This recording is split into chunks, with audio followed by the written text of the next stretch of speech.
Most small business blogs never bring in a single lead.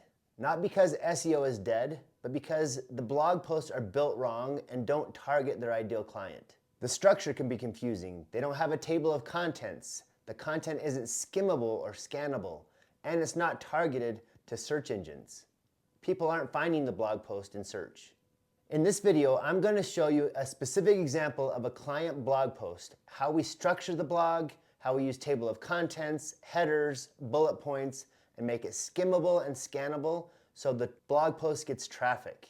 I'll also show you how we add a soft lead magnet and an invite for the visitor to take the next step. By the end, you'll know exactly how we structure blog posts so our clients get traffic and leads. So let's jump behind the scenes and I'll show you step by step how I map this out. We're here on a blog post now, or on the blog page for this particular client's website. And I'm just gonna go to one of the ones down here near the bottom. And then I'm gonna see the code. I'm gonna click on this and change that up, and I'm gonna see all of this information. I'm going to click on this and see there's a heading 4, and then these are paragraph, there's another heading 4, there's this short code called Blog Post CTA, which is a call to action, other headings, and then a conclusion. On the Blog Post CTA, you'll see a title, a description, an image, a call to action button, and then a link to a specific quiz. In this case, opens in a new tab. That's the back end. The important things to notice here are, first, these heading tags are what are called heading 4s. So that's an important point.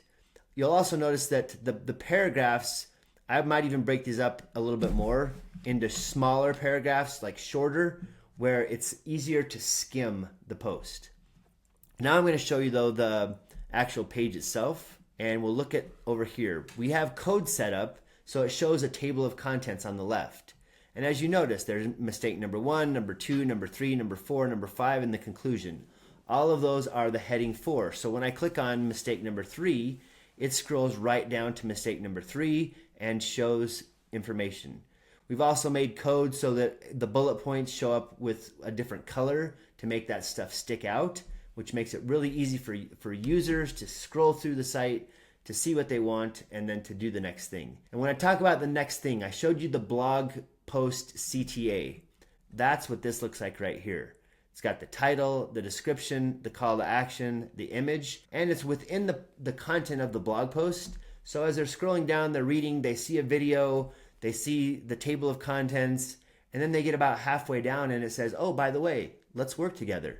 When they click on Get Started, it opens in a new tab. It takes them to a lead magnet or a quiz, in this case, that helps qualify that lead even better, and then takes them right down the path towards becoming a client. In this case, that helps qualify the lead even better and leads the visitor towards the next step, which is becoming a client. So that's the strategy behind the blog post layout that gets us leads. Clean headings that build the table of contents, short skimmable paragraphs, a clear in-post call to action, and a quiz or lead magnet that pulls the visitor right down that sales funnel into the path you want them to take to become a client. If you're going to spend the time as a business writing blog posts, you want them to be more than just educational. They should be helping you book calls, schedule appointments, or get qualified leads. If you'd like to learn more about this, or have me help you map out and format your blog post just like I showed you in today's video, make sure to click the link below and schedule a quick consultation so we can go over your details and get you started.